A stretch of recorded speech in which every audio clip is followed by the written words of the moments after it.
Hello, my dear friends. I'm glad to come your way again today. It's always a pleasure to stop by, know how you're doing, and to rub minds with you on the issues of life. Our series is called Frustration, and presently I have discussed with youths, and I'm telling you, youths, that the reason why you are scared of marriage is because you don't have the formula that produces an ideal home. And why don't you have this formula? You don't have the formula because you are dodging the manual of life in which it is detailedly described on how you can have a happy marriage even in a world this turbulent and wicked and evil. Today I want to focus on the married. Why is it that so many married people are frustrated in their marriages? It is the same thing. One interesting thing about the manual of life is that instructions are according to stages. You that is not married, you have instructions that you need to know now, clearly detailed out for how you should live until you get married. You that is married, there are also instructions on how you should build your marriage and how you can have a blissful home. So the person that is already married should stop trying to find out what the single should know. What you should invest in knowing are the things pertaining to you that is already married, and it is there.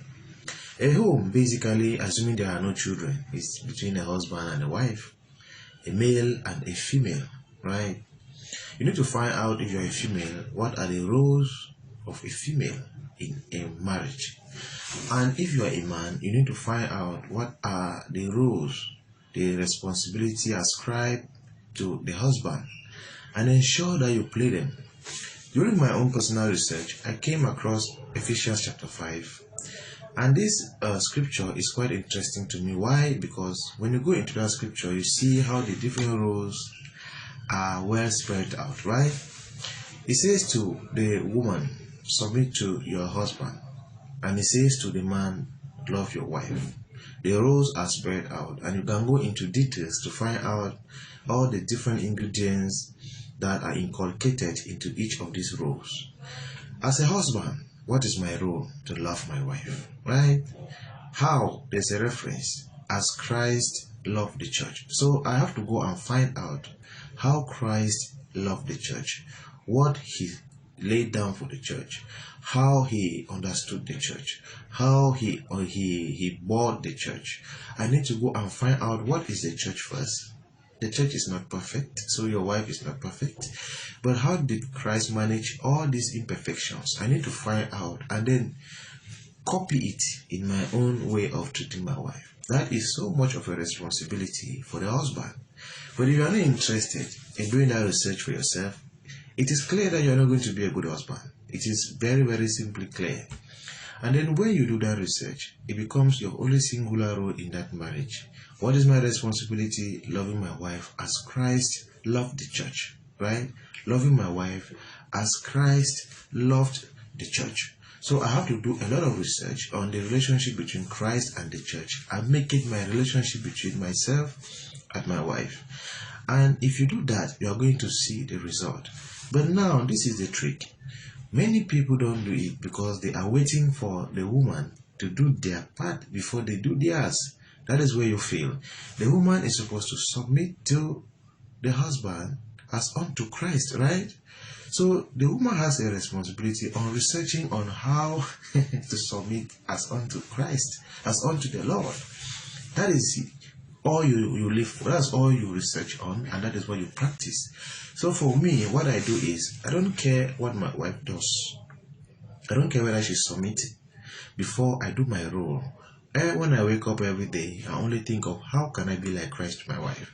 How can I be like Christ to my wife? Irrespective of how she's behaving to me, right? So there are times that she would even offend me. I'll buy a gift that day.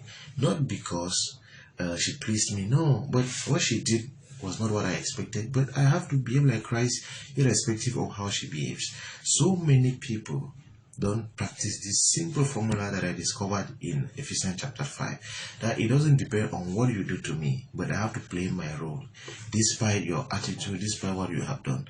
And that's why so many women are having it difficult, because they are waiting for the husband to love them first before they will submit. So, but when you go into that scripture, there is no condition. It did not say submit to your husband if he is responsible. No, it did not say love your wife if she is very, very good, very, very submissive. The if that we add is not there, and that's where we fail. So, if you are married, if you want to have the result that is described in the manual of life as a home, go and do this research.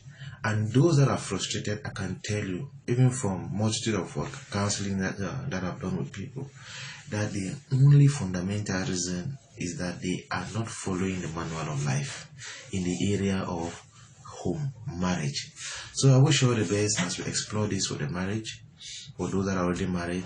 Thank you and have a nice day. Bye-bye.